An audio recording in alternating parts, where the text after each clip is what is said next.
L'œuvre de Dieu est spirituelle et implique des hommes spirituels. Aussi, la foi nous est donnée pour accomplir la volonté de Dieu.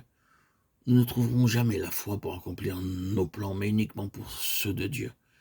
Travailler et marcher avec le Dieu vivant implique toujours la foi vivante. La foi rend sa présence très réelle pour nous.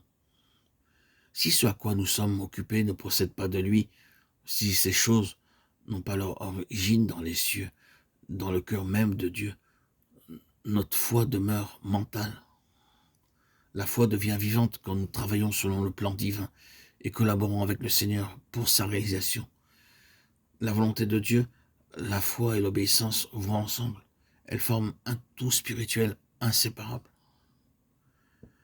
Si nous apprenons à entendre la voix du Seigneur et à rechercher avec persévérance la parfaite volonté de Dieu, notre foi deviendra vivante à cause de la voix, de la vie, qui nous adresse sa parole vivante.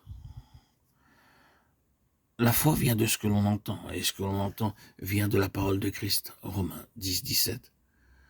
Ce fut l'une des grandes leçons que dut apprendre le roi David quand Dieu l'amena dans son propre plan dans la caverne d'Adoulam, 1 Samuel 22. Je crois sincèrement que c'est la leçon la plus importante pour toute notre vie de dépendre du Dieu vivant et apprendre à entendre sa voix. Si nous n'apprenons pas cela, nous ne pouvons être de beaucoup d'utilité pour Dieu.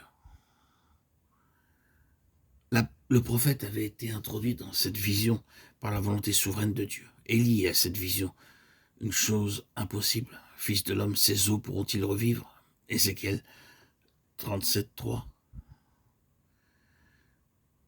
Il est toujours ainsi. Quand nous sommes engagés par sa grâce dans une partie de son œuvre, nous constatons que Dieu nous place devant des impossibilités, où seul lui peut y répondre. Dieu désire que nous dépendions entièrement de lui, que nous quittions le terrain de notre raison afin de répondre aux besoins de son œuvre par les ressources qui lui sont propres.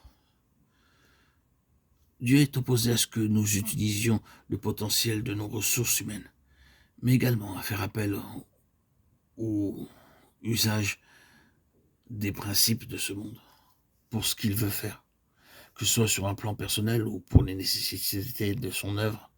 Dieu honore toujours la foi, car la foi honore Dieu. La vie du Seigneur a été de A à Z une vie de foi, et quoi qu'il aurait pu disposer des ressources divines, il ne le fit jamais. Il resta pleinement et entièrement dépendant du Père, vivant ainsi une vie de foi. Ainsi la foi demande et réclame une vie entièrement dépendante de Dieu et vécue pour Dieu. Pareillement, que ce soit pour notre vie personnelle ou pour son œuvre, nous avons à apprendre à dépendre de lui et de lui seul. Notre fertile imagination avec ses nombreuses pensées et suggestions, nos raisonnements, nos initiatives, ne peuvent aucunement avoir cours dans le plan divin. Dieu a un plan, des ressources, des méthodes célestes. C'est pourquoi aussi réellement que ces eaux ne peuvent revivre à moins de son intervention, de même ce qu'il nous demande d'accomplir dans son plan doit dépendre de ses méthodes et ressources célestes. Et cela implique toujours la foi. Et la réponse à la foi sera toujours la vie, sa vie, pour son œuvre.